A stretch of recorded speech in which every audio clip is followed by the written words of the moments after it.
Good morning, everyone. The program is Gilbert Talks Taxes. I am Gilbert Carmona. I am an enrolled agent. An enrolled agent is a person who solves tax issues. I am enrolled with the IRS. They grant me authority to represent taxpayers from all over the world. I actually have clients everywhere. If you've got an IRS issue, if you've got a tax return that needs to be filed, if you owe the IRS money, if the IRS owes you money and you can't get it, does that sound familiar? I can help you. My telephone number is 828-289-9300. That is the office number. Again, 828-289-9300. You can email me at gilbert@gilberttalkstaxes.com. Now, there's a lot going on today. You can call the studio here live, because this is a live program here on this 16th day of January, and I had to drive through the pea soup to get here. It is foggy out there. It's 31 degrees, too. I'm surprised it was that foggy, on the 16th day of January. So I've got a lot to talk about, and people say, please don't wait till the end of your program to share the scripture. We want to hear it before the end of the program, because you always run out of time. So, and that is what happened last week. I ran out of time. So I've got a couple of interesting things. I'm gonna go ahead and get into that. But I've got some things I want to talk about this morning. The stimulus checks, the non-existent stimulus checks that haven't shown up yet. Millions and millions of people. They won't say how many. I find that interesting. I can't get a number of how many people have not gotten. They just say millions. But they're quick to point out that 100 million got it, although I can't find 5 that have gotten it. Most of the phone calls I'm getting are people that have not gotten their stimulus checks. And remember, these were the life and death stimulus checks that had to get out because it was life and death. So, but now they're postponing it till, well, I'll get into that. I'm going to get into all of that. So your claim for refund. I'm also going to talk about if you owe the IRS money, there is actually something you can do to get part of that money waived. I'm surprised how many people don't know this. I'm going to talk about that. It's a very simple procedure. You can do it, or you can have your tax preparer do it. It's not complicated. It's literally filling out a form. Going to talk about the stimulus. Now they're calling it EIP 1 and EIP 2. And the laws that they created for EIP 2 also resolve some issues we had with EIP 1, with Social Security and ITINs. Going to talk about that. Then NCDOR, they actually gave out some money, and if you didn't get it, it doesn't look like there's going to be a second chance to get it, even if you qualified for it. I'll explain that in a minute. Also, the extra credit grant program is with North Carolina. And then I'm going to talk about 8, count them, Todd, my engineer this morning, Todd. Good morning, Todd. 8 tax breaks that got created by this new stimulus. In fact, you really don't want to call them tax breaks. They're just tax law changes that people should know about. I'm going to talk about those 8 tax law changes. I'm always studying and researching, Todd. It's never ending at the office. Okay, learning how we can better serve the people. So talking about better serving the people, let me go ahead and get into this. As those of you know, in times of trouble, we always look to God. We should be looking to God all the time, especially when there's not trouble. But it just seems like lately it's just been trouble on top of trouble on top of trouble. And I listen to the different reports that I get, and I have to filter, because you'll get a story, and I'm talking about from credible news sources. I'm not talking about, websites on the dark web. Credible news sources, and you find out that the story was completely a lie. I heard one of the newscasters go, well, that report was debunked. No, the person, call it what it is. The person told a lie. They were a liar. And finally somebody outed them. Somebody with courage outed them, and it came out into light, and the whole story was a lie. Call it what it is. It's a lie, and that person was a liar. Okay, no, it was debunked. Or what are some of the euphemisms that we use, Todd? It was a non-truth. They misspoke. That's my favorite one. They misspoke. No, they lied. They told a lie, okay, because they are a fraud. Okay, so call it what it is, please. Please, let's get it out into the light of day. Call it what it is. So I'm just shocked. Is there any integrity? Is there any truth? Is there any honesty? So as I was really praying about this, I keep getting back to Psalms 36. It's only 12 verses. I'm going to read the whole thing, and then I'm going to share a story. Just when you think there's nobody, you read a story that actually gives you some encouragement. And this story, about all people, is about a Democrat. By the way, people think I'm a Republican. I'm not a Republican. I'm an independent. I just happen to agree with the Republican. Well, now it's not even all of them. It's some of them. The Republican ideology, but that's going away. So what are we going to do? But I think interesting what I'm going to get ready to share. But Psalm 36. Now I'm reading out of the Amplified Bible. Psalm 36. Transgression. Some translations translate that sin, wickedness. Transgression speaks to the wicked deep in his heart. There is no fear or dread of God before his eyes. For he flatters and deceives himself in his own eyes, that his iniquity will not be found out and be hated.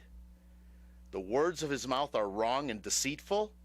He has ceased to be wise and to do good. He plans wrongdoing on his bed. He sets himself in a way that is not good. He does not reject or despise evil. Your mercy and loving kindness, O Lord, extend to the skies, and your faithfulness to the clouds. Your righteousness is like the mountains of God. Your judgments are like the great deep, O Lord. You preserve man and beast. How precious is your steadfast love, O God. The children of men take refuge and put their trust under the shadow of your wings. They relish and feast on the abundance of your house, and you cause them to drink of the stream of your pleasures. For with you is the fountain of life. In your light do we see light. Oh, continue your loving kindness to those who know you, your righteousness to the upright of heart. Let not the foot of the pride overtake me, and let not the hand of the wicked drive me away. There the workers of iniquity fall and lie prostrate. They are thrust down and shall not be able to rise. Okay, that's Psalms 36. Pretty clear. Pretty clear. And is that not what is going on right now? Transgression, sin, is speaking deep to the heart of wicked people. And they think that nobody's going to see it, and they think they will not be hated. So I was reading this, and it gave me a lot of hope because it explained a lot to me. And you wonder, you think, is there anybody? But then I think about Elijah, who said, I am the only one that's left. And God said, no, there are many that have not bowed their knee to Baal. So get up and get going and get to work. But I was reading a story, and what caught my attention about the story is that when I lived in Illinois, I actually knew this man's father. So Representative, I didn't know him personally, sorry. I knew who he was using the media. So Representative Dan Lopinski, he's a Democrat from Illinois. I believe it's the 3rd congressional seat in Illinois. Anyway, Dan Lopinski, a Democrat from Illinois, is considered the last pro-life Democrat in Congress. Now, he lost in the last election cycle, 16 years, 8 terms. He was a Democrat congressman representing a suburban district outside of Chicago. And he was considered the last pro-life Democrat left on Congress. Now, let me say that again. He is considered the last pro-life Democrat left in Congress. There is no pro-life Democrat in the Senate. Okay? So, let that sink in for a minute. And I grew up in Chicago. I mean, the Democrat Party controlled everything, and but at that time it was a different Democrat Party. At one time, Daniel Lopinski said there were 60 pro-life Democrat congressmen. And then it got down to two, him and Colin Peterson. Colin Peterson lost in the 2016 election cycle, or 2018 election cycle, to another Democrat. He was the incumbent. He'd been there forever. He lost, and then Daniel Lopinski lost in the last cycle. And he said, I don't value my seat in the House of Representatives as much as I was honored to represent for 16 years and stand up for the rights that I value.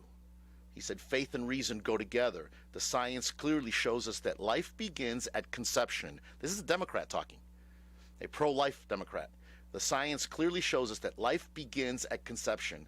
I believe in following the science when the science is clear. And, you know, today we're being beat up that we don't accept the science when we disagree with them. We don't accept the science, but the science doesn't say. Science doesn't work that way. Science isn't black and white. Science is often very gray, and it's very slow-moving, and it doesn't always tell you what you want to hear. Science doesn't care. Science only cares about facts and what can be determined, and one experiment leads to another experiment, which leads to another experiment, and it's not political, but they've made it political. So he is pro-life.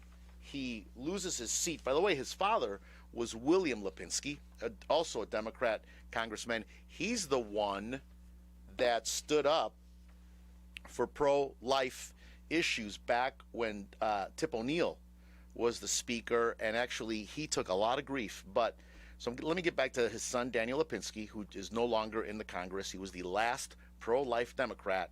He actually stood up to Barack Obama and voted against Obamacare, which barely passed by 7 votes.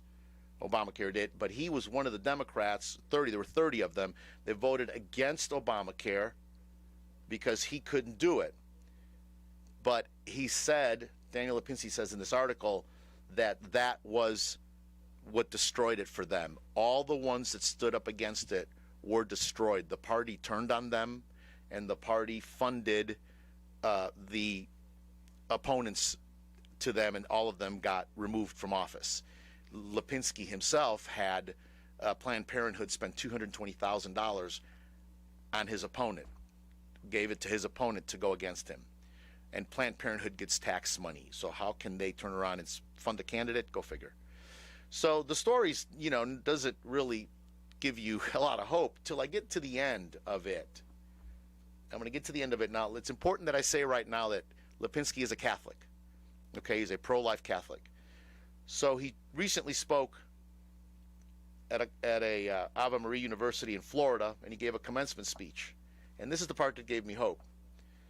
He said, as a Catholic, and I'm going to tell you, I'm going to replace that word and say as a Christian, because I know many of you that listen to me are, I mean, whatever denomination you are, most of you are Christians, most of you read your Bibles. I'm saying that because of the phone calls I get. Let me say it this way. The ones that call me and email me and comment on the things I say, all of you are Christians. I don't know what your background is. I know there are a lot of Catholics. I know there are a lot of Southern Baptists. I know there's a lot of Pentecostals. It's pretty across the board, but one thing I can say, we're all Christians that believe in the Bible. He says, as a Catholic, there is an important choice we must make. Are we going to hold fast to our beliefs, or are we going to follow the world and make a political party your religion? Let me read that again. Are we going to hold fast to our beliefs, or are you going to follow the world and make a political party your religion? This is really the question for a lot of us today. And I'm going to keep on with the quote. If you really want to change the world, you must choose to carry Jesus into the public square. And that word of encouragement came from a pro-life Democrat, former congressman. And when I read this, I was so encouraged, because there are some men who are not wicked, and there are some men who are going to stand up for what is right. And all we can do is pray for these people and pray for each other and ourselves that we don't make a political party our religion. Because it's not about left or right. It's about good and evil. And when you have a party where nobody is pro-life. Not one candidate in office is pro-life. I think the choice there is pretty clear. Todd, let's take a really quick break. Come back, and I'm going to get right into, let's talk about stimulus checks or the lack of stimulus checks. This is Gilbert Talks Taxes, WCAB, AM 590, FM 100.9. Hi there, this is Kimberly, and I'm here to tell you about Peterson's Auto Service and Detail Shop. As a woman, I'm often apprehensive about taking my car to a dirty service garage. But you can be assured that Peterson's, located at 478 Butler Road, Forest City, has an incredibly clean and safe environment where you get high-quality service at a great price. Peterson's was voted Rutherford County's best auto service 3 years in a row. So take your car to Peterson's for brakes, oil change, North Carolina inspection, tire rotation, headlight lens restoration, scratch removal, and meticulous auto detailing. That's Peterson's at 478 Butler Road, Forest City. You can call him for an appointment at 245-8889. This is Gilbert. If you owe the IRS past due taxes, don't call those toll-free national numbers.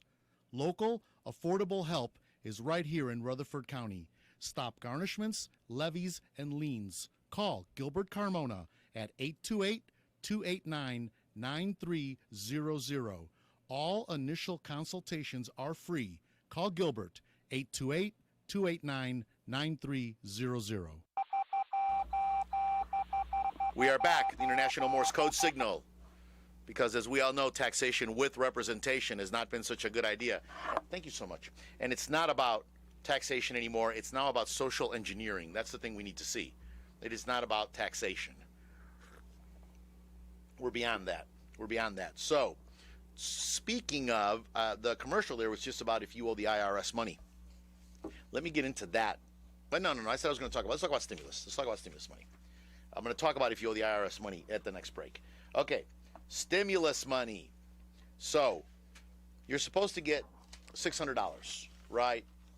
Everybody gets $600. Dependents get $600. Everybody gets $600. Millions of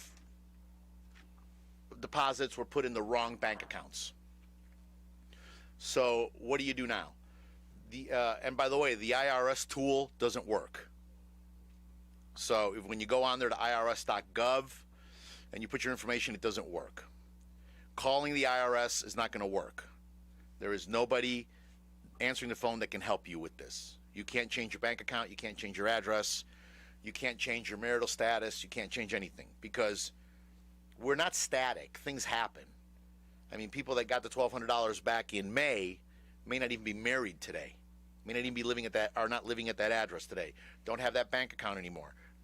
Might not even live in the same state anymore. So we're not this static thing that doesn't change. And that's what their whole model's based on. We're going to do the exact same thing. That's why, like, widowers got money for their dead husbands and dead wives. Because, I mean, they don't even understand that concept. So you didn't get your $600, your $1,200, your $1,800, $2,400, whatever. Now, you may have been part of the 100 million or so that did get it. So if about 170 million people file tax returns that were eligible for it, so in theory there's anywhere from 50 to 70 million people that didn't get it, is what I'm thinking. They won't give us a number, but they're just, all they say is millions. Okay, millions didn't get it. Right now there's really not much you can do. The tool is down, and that tool is at irs.gov, and where it says Economic Impact Payment, EIP, Economic Impact Payment. You click on there. There is a button that says Get My Payment. So the Get My Payment button. When you click onto it, you put in your social, date of birth, address, zip code, and then it gives you your status. Now, for some people, it is telling them EIP 1, which was the first stimulus that came out in last summer, spring, summer.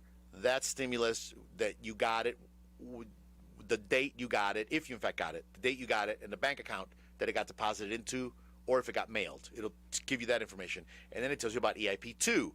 And EIP 2 says, what does it say, Todd? Not available. Not available. Okay, Todd speaking from experience there. Not available. Okay? Me speaking from experience. Not available. information. Actually, I think it's status not available, to be technical, or anyway. And there's nothing you can do. There's nowhere to do any further inquiry. And I've talked and calling the IRS. So, by the way, my wife wanted me to encourage everybody: do not call the IRS right now. They have an 800 number, which is 800-829-1040. But all that's doing right now is tying up their lines. You're going to hold for hours, and you're going to get somebody that's working remotely. You know, like I say, they're working remotely. What I told one auditor, I said, what does that mean? You're like at McDonald's parking lot stealing Wi-Fi? What does working remotely mean? You're at home. You're working from home. Say what it is. Don't use some fake thing. You're working from home, which is fine. I get it. But they have very limited access to systems. Internet connections are very slow because they're the victim of whatever their internet connection is. And if they're out in some rural, they happen to live in a rural remote area, they're going to have rural remote Wi-Fi or internet. So calling these numbers isn't really going to do anything for you. And if you've moved, you need to have a form that changes your address that you send to them. Okay, so it's not like just you're going to call them and give them your information, they're going to put it in the system, and the check will be there the next day. It's not working like that at all. Okay, so, and I'm saying this to encourage you. So what's the solution? The solution is they're going to try to get this batch of money out towards the end of the month. Okay, is what they're saying right now. As a matter of fact, I got it right here. Right here. And their solution is that they've extended the start of filing season, so the day we can electronically file is now February 12th. The latest I have ever heard it start. February 12th. So it's going to start February 12th. We can e-file now. Don't let anybody tell you you can e-file earlier. We can, but all it's going to do is sit on the server of the whoever your provider is. It's just going to sit on the server till they can upload it to the IRS. So like when I do your tax return, we e-file. We've already e-filed. We've already done a bunch. We do them. All they do is sit on the server till the IRS uploads them. Now they will upload some early. They'll do some tests. They'll run some through. But that doesn't mean you're going to get your refund any sooner, any faster, any earlier. Okay? So the 12th is the first day, which is a Friday. This is the latest it has ever been. They're saying they chose that date because they're hoping that everybody, these millions of people, will get their money. Because what we're going to do, whether you get it or not, you need to tell your tax preparer, you need to tell me that you got EPI 1, and if you did or you didn't, and how much you got, and then EIP 2, if you got or didn't get it, and how much you got. And I put it in the tax return. There is actually 2 new lines on the tax return for both of these payments. So we put that in there. And then if you didn't get it, it will tell you you're going to get it as a refund. Okay, so let me say that again. You're going to get it as a refund, as a credit, as a refund. Okay, and then we file your tax return, and you're going to get it as a refund. Now, the problem with that, number one, is if you have earned income tax credit or child tax credit on your tax return for identification verification, the IRS is going to hold that tax return till to release your refund till February 28th, which means you won't get your refund till the first 2 weeks of March. Okay? So if you haven't gotten that money by now, if you don't get that money by the end of January, you're probably not going to get it till the first or second week of March. That's the bad news. And let me just get that out of the way. So everything we're seeing is that. Now, originally, this money was supposed to be, even if you owed the IRS money for back taxes, even if you had money that was being held up for anything, you know, where they were keeping your refund for student loans or other debt, child support, you were going to get this money regardless. Because this money was stimulus money because of the pandemic, the China virus. Okay? Is that going to be the case now? I don't know. Because if we put it in the tax return, it's subject to other things in the tax return. Like if you owe money, you're not going to get a refund. It's going to reduce the money you owe. So I'm trying to get guidance on that. The IRS's website isn't giving us any. So as I know more, I will tell you more. So they are now, overall, the IRS anticipates that 9 out of 10 taxpayers will receive their refund within 21 days when they file electronically. That's after February 12th. You're going to receive it within 21 days after you file on the 12th, which again puts you into the first or second week of March. With direct deposit, if there are no issues with your tax return, they put that in there. Okay, if there are no issues. The IRS urges taxpayers and tax professionals to file electronically. To avoid delays in processing, people should avoid filing paper returns whenever possible. Unfortunately, that just isn't possible for many people because there are issues that do not allow for e-filing. But that's okay. That's beside the point. So the deadline dates that we have right now is IRS free file opened, so that's, you can go online and do that. Earned income tax credit. So basically February 12th is the first day you're going to be able to e-file. And then February 22nd is when they anticipate PATH Act. That's people with EIC and child tax credit begin. So that's going to be between the week of the 22nd and the 28th. They're going to be doing those. And then the first to second week of March is when you're going to be getting your refund. The soonest you're going to be getting your refund. Now, April 15th is still the deadline. That has not been changed as of today. It is still April 15th per the IRS's website. Last year they did it to July, and it really didn't help anybody. It just wasn't that much of a game changer for people. But so April 15th and then October 15th, if you file an extension before April 15th, you have till October 15th. So nothing has changed. March 15th is still your filing date for partnerships and S corporations. And if you file an extension, you have till September 15th. Okay, so those dates are all the same.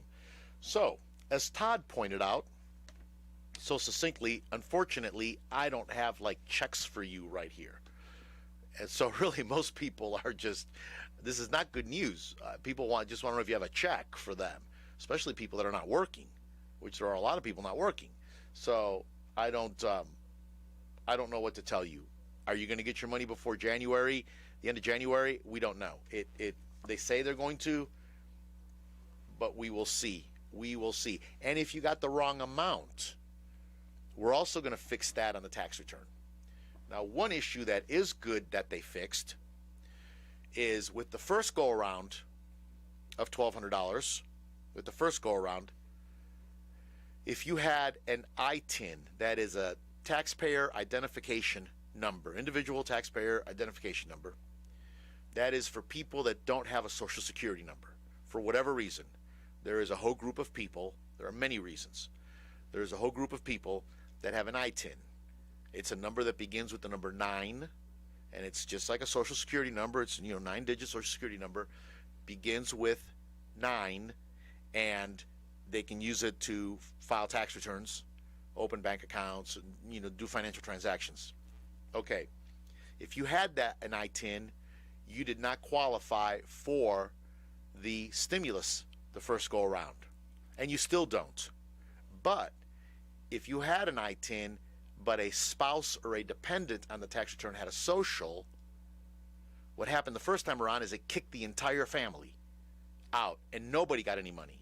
And that was wrong, because the spouse with the social should have gotten the $1,200, and the dependents with the social should have gotten the $500. So I had clients where maybe the spouse had an ITIN, but the other spouse had a social, so they should have gotten, and they had 2 children that had socials, so they should have gotten $2,200 or $1,700 or $3,700. They didn't get it. Okay, I'm sorry, did I say $2,700? They didn't get it. Now this is fixed, and we can do it on the tax return. So if you did not get the first stimulus because of an ITIN issue, somebody had an ITIN, be aware of this because you have to report it on the tax return. The IRS is not coming back and looking at these. As of right now, they're not. Are they going to going forward? I don't know. But right now it's manual. I have to do it on the tax return. Your tax preparer has to do it on the tax return. Okay, so be aware of that. You have to do that. And it's a lot of money. There were a lot of people that didn't get it because of this ITIN. Typically what I'm having is where somebody will have a foreign spouse that doesn't have all their paperwork done yet. So to file a tax return, they get a temporary ITIN. That's been the big one. A foreign spouse with foreign-born children, for whatever reason, they come into the country and they have an ITIN while immigration is being done. Because, this could take a few years, depending on the scenario. But they need to file a tax return. So that's been predominantly the situation. Some students. The other issue that is resolved is, let's say you had a child that was your dependent, too old to qualify for the stimulus to get the $500. This year on their tax return they can go back and fix that and get that money.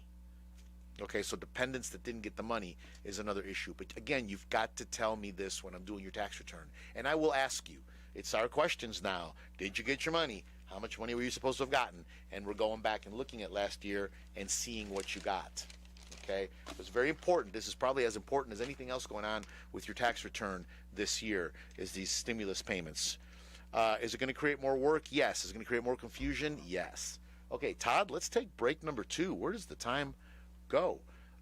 Let's take a quick break, and when I come back, I'm going to talk about if you owe the IRS money, you're paying your bill, you're in payment plan, whatever, there is a penalty waiver that you can request. And a lot of people don't know about this, and this can be a lot of money for you. I'm going to get into that. This is Gilbert Talks Taxes, WCAB, AM 590, FM 100.9.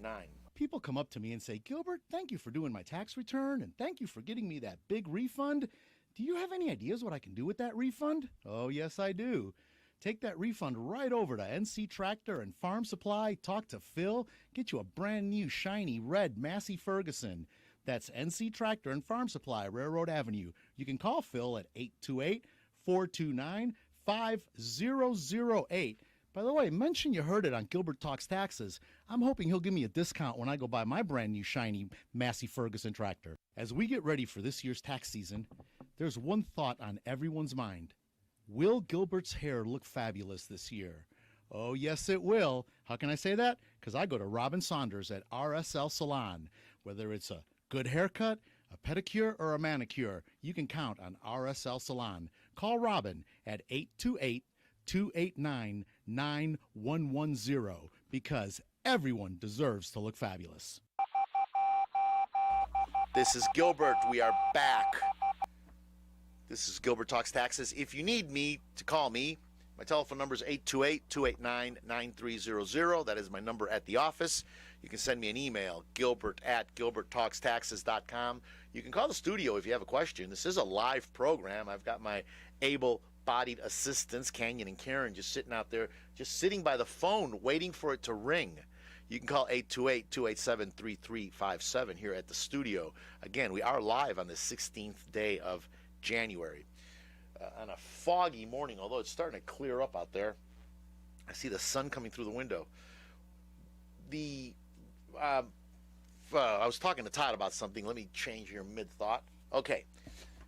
If you owe the IRS money, you owe them for a prior year, you're making payments, or you've gone ahead and paid that bill off, there is actually, you can request a first-time abatement. It's called the first-time penalty abatement. You have to fill out Form 843. You can also do this with a phone call, but it's really going to be easier for you to just mail the form off because you're going to get on the phone and the person answering the phone may not be able to help you because they may not have access. It's a lot. But it's Form 843, and it's first-time penalty abatement. Okay, the instructions are a little confusing because that form catches a lot of things.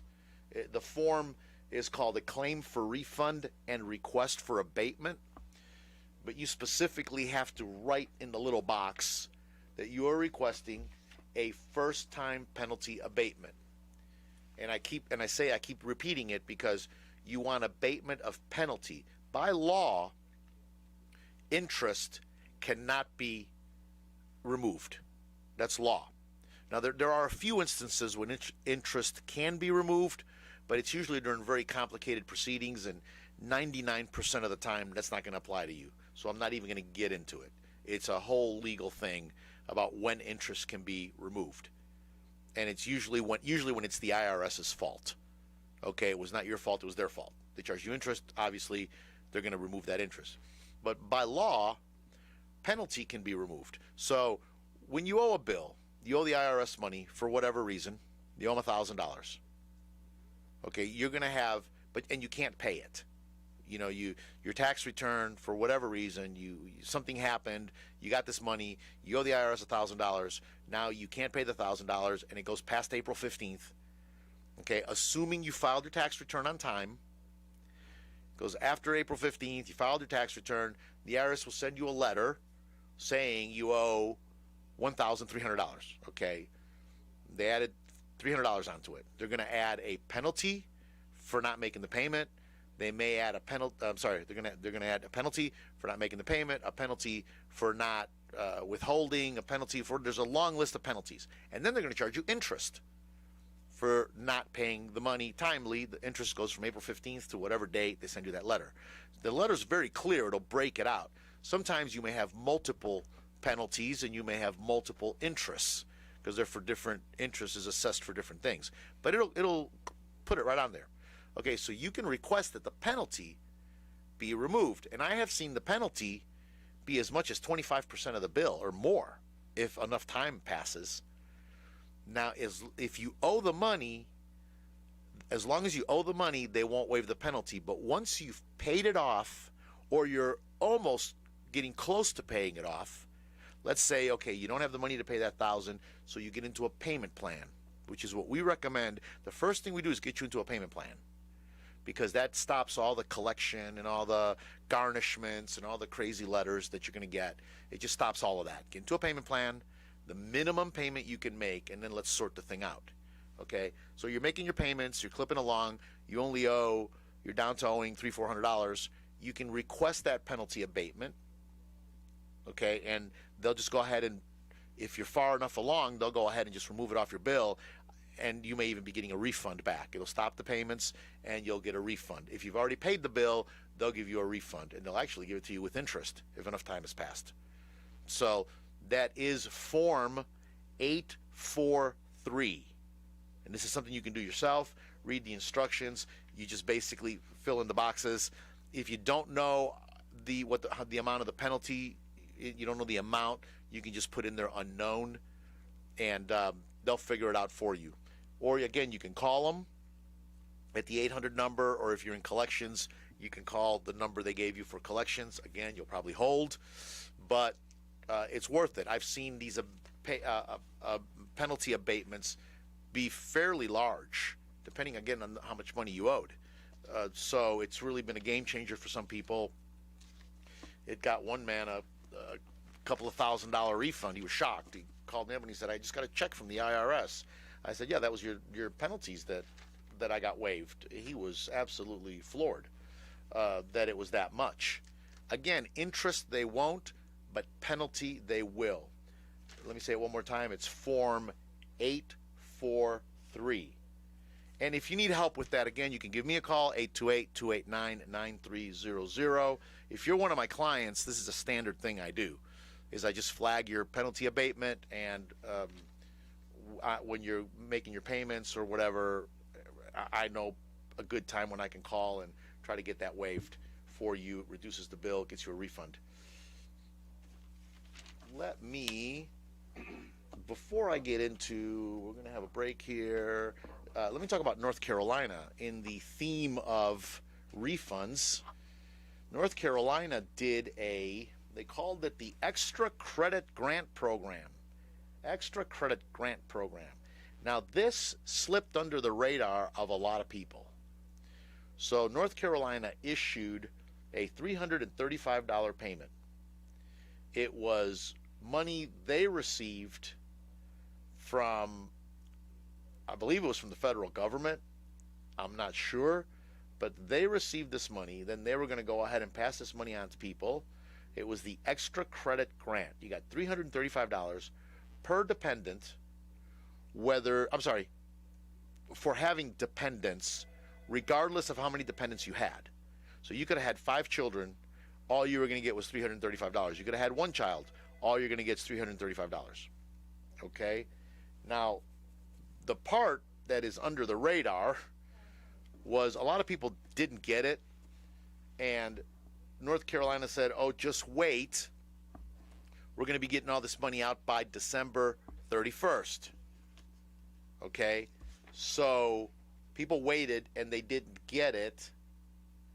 Now it doesn't seem like there's anything we can do. And it's coming out now that, and this is as far back as September, they were aware, and this is the part that got under just the radar of a lot of people, there was a software problem that could have given North Carolina, it wouldn't have affected you normally, but the way they set this grant up, there could have been a software problem and you didn't get your money. So if you were eligible for that $335, now it doesn't appear that there's anything you can do about it right now, but that may change. You at least need to be aware of it, because if it does change, I got a feeling you're going to have to do something. It's not going to be automatic, because they don't know. They just know what your tax return says. They don't know if it was because of the software. What happened is a software glitch reported a problem on line 10A. They put it down as a 0 when it should have said 1, or it should have had the number of qualifying children from the federal tax return for the federal tax credit, but it didn't. It had nothing to do with your North Carolina tax credit. So on a normal situation, this really wouldn't have mattered, but they used this to calculate this credit. So if it had any number other than 0, you got the $335. I guess some of the software reported a 0 when it shouldn't have, and people did not. But you had to amend your tax return to get it, and to amend your tax return, it had to be done by October 15th of 2020. So they're not allowing us to go back now and amend these tax returns, even though you can amend your tax return forever. In theory, if you find there was a problem on your 2017 tax return, we can go back and amend that tax return to fix it, right? That's law. But you cannot for this. But if you did not get that money, take a look at your tax return. Take a look at line 10A, and if 10A has a 0, that's why you didn't get your money, if you qualified for it. And what can you do about it now? Nothing, really, because, again, October 15th was the deadline, but in December they were saying wait till December 31st. Well, even in December, if you didn't get it, it was too late. So I don't know that they're going to address this. I don't know what they're going to do, but just be aware of that is that. Let me take a quick break, and after this break, we're going to talk about eight tax breaks. You're going to want to listen to this. 8 tax breaks for 1040 filers because of the new law that we got because of the China virus. This is Gilbert Talks Taxes, WCAB AM 590, FM 100.9. I want to tell you about a little-known Rutherford County gem, Integrity Marble and Granite, located at 287 Shiloh Road in Forest City. They are the premier stone fabrication company in the western North Carolina region. They specialize in granite, marble, and natural stone, offering complete design and installation. Their design center and Kohler showroom features vanities, decorative accessories, bathroom, and kitchen fixtures. You do not have to go to Charlotte or Asheville for this kind of quality. We have it right here in Forest City. Stop in their showroom and browse their beautiful displays, or you can call 828-247-8801 for a free quote. You can also go to their website, www.integritymarblegranite.com, and look at the pictures and see samples of their available materials. Now, Mention you heard it on Gilbert Talks Taxes, and they will give you $100 off any sink purchase. That's Integrity, Marble, and Granite. Put Jesse James Railroad Express on your daily lunch list. He now has daily specials. Monday, get a hot dog with mustard, chili, and onions for 99 cents. Add slaw for 45 cents. Tuesday, the Carolina Express on a regular bun, any side, 16-ounce drink, $6.99 plus tax. Thursday, chicken salad croissant, any side with regular drink, $6.99 plus tax. Friday, 2 hot dogs, any way, bag of chips, 16-ounce drinks, $4.99 plus tax. A delicious lunch every day of the week. Only at Jesse James Railroad Express, open every day 11 a.m. until 4. Closed Wednesday and Sunday. Call 828-447-4644 for takeout orders. Jesse James is located 531 Railroad Avenue in Rutherford. All aboard. We are back. This is Gilbert Talks Taxes. WCAB AM 590, FM 100.9. If you need to get me we are doing tax returns. We've already opened the floodgates. We are booking appointments already. We've already done, I'm not even sure how many we've already done, tax returns. Give me a call, 828-289-9300. Make an appointment. Send me an email, gilbert@gilberttalkstaxes.com. Okay, so let me talk about the new stimulus law, whatever catchy name they gave it. They always give it a catchy name. The new stimulus law granted 8 tax breaks. Okay, so we had a new massive, shiny stimulus bill enacted on December 27th. Contains 8 tax breaks designed to help non-business taxpayers. Okay, now none of these tax breaks are really earth-shaking in themselves, but put together, they can add up and they can help. So a lot of this stuff may not be specific to people, but we've got the universal charitable contribution. For those of you, now, charitable contributions are deductible only if you itemize. Okay, so you do Schedule A, you itemize, and charitable contribution reduces your taxable income because it increases the standard deduction. But when Trump passed his tax bill, he doubled the standard deduction. So it effectively made charitable contributions not a big thing anymore, where people really did a lot to reduce that standard deduction. People that were tithers still were tithers. They didn't stop tithing even though the tax break wasn't there for them. They were still doing it. Okay, so in the past, about 30% of taxpayers tithed. Because of the Tax Cut and Jobs Act, it's down to about, 30% itemized. Did I say tithed? Sorry. I wish 30% of taxpayers tithed. That would really be great if 30% of taxpayers tithed. No, in the past, 30% of taxpayers itemized. Today, only about 10% itemized because of the Tax Cut and Jobs Act and the doubling of the standard deduction. Okay, so a vast majority of individuals don't get any tax benefit for those charitable contributions. But now the CARES Act, I told you they gave it a catchy name, the China Virus Aid, Relief, and Economic Security Act, what it did is they kind of tried to smooth that out and get it back. So there's a $300 universal above-the-line charitable deduction for cash contributions by non-itemizers to tax-qualified charities in 2020. So this is an above-the-line thing. It has nothing to do with the standard deduction or Schedule A. It's a flat $300 above-the-line charitable deduction for your charity. So all you got to do is tell your tax preparer that you gave $300 cash contribution. When we say cash, it's a check or whatever, as opposed to a non-cash where you might have given an item like a car or clothing or something you gave. This is cash, where you actually gave money to the charity. So you get a $300 above-the-line charitable deduction. Now, it doesn't matter if you're married or single, it's $300. Okay? Now, the Taxpayer Certainty and Disaster Relief Act extends the deduction to 2021, and it eliminates the penalties. So next year, when we do the 2021 taxes, it's going to double that. So it's going to be $600, okay, if you're married. So the new law adds a special 50% penalty for taxpayers who cheat by taking this deduction without making the cash contribution. So you're not going to be a cheater on this one. If they find out you cheated and took this $300 deduction, there's a 50% penalty.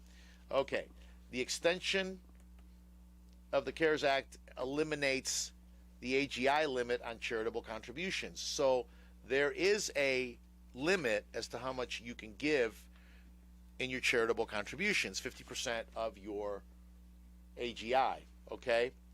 So you can, now it was raised to 60%, so 60% of your AGI. Well, now the new CARES Act makes it 100% of your AGI for cash contributions is deductible, okay? So raised it from 60%. They had raised it from 50 to 60. Well, this now raised it to 100%. So all of your money, if you itemize, is deductible. We're not capping it at all. And what happens is, and I do have some clients that are big donors to their churches, mostly it's to churches or whatever group, any 501c3, but I've got some that are really big donors. And what happens with that group is it's capped at 60%, so the other 40% does roll over into the following year. So it's not like you lose it, it does roll over. So it is a good planning strategy, something that we do. Now you remember we had the payroll tax deferral where it got deferred and you could defer your payroll taxes you were supposed to pay back. That was the 6.2% of the Social Security wages. Well, that was deferred, and now that is extended, and the deferment would allow you to withhold through January through April of 2021. There's some special things there. A lot of employees didn't do this because it was pretty complicated math for the HR departments to calculate, and it really wasn't that big a deal for a lot of people. But it is a thing that is out there, and it allowed them to increase their take-home pay by 6.2%. Medical expense, your floor was raised to 7.5%. I'm being real careful what I say here because this stuff can get pretty confusing with some people. The floor for your medical deduction was 10% of your AGI. Now they've changed it back to 7.5. So this is going to help people that really were impacted by the virus and might have had a lot of large medical bills, especially if they didn't work as much. So your AGI is going to be lower anyway. Before, your deductions began after the 10% floor. Now it's 7.5. So it got lowered by 2.5%. And with the lower AGI, this actually may make sense, and we may be seeing more people itemizing because they're going to have more medical bills. I've seen a few people that have somebody I know just came to me with a $55,000 medical bill because of a virus-related situation. Flexible spending accounts, they're going to allow you to carry over this year. So if you've got a flex spending account, you're going to be able to carry that over. Okay? And that is a maximum of $550 for unused funds. People that have flex accounts, it's a use it or lose it kind of a thing with them, but now they're going to allow you to carry that over. The remaining balance from 2020 can be carried over to 2021. 2021 can be carried over to 2022. We don't know what's going to be happening going forward after that. So, but if you've got people with increased medical, it's going to be they'll probably be using it. Earned income. Now, the two most important programs are the earned income tax credits. Okay, so they're changing it. And one thing I wanted to say about this is that everybody needs to realize this is the first time ever that we have had a national disaster declared in all 50 states at one time. Okay, so going forward, there may be more tax credits coming, and there may be more things affecting tax credits. Everybody needs to be aware that you are in a federally declared disaster.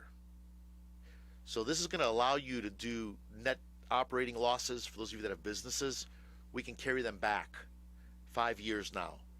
There's some other things that come into play. People need to document where and how they've been affected by the virus. Now, the bar on this is very low. You weren't allowed to go to church. So that is a real effect. You were affected. You weren't allowed to see family members in the hospital. You weren't allowed to see grandparents in nursing homes, parents in nursing homes. So not every impact is economic. People think, well, I worked every day.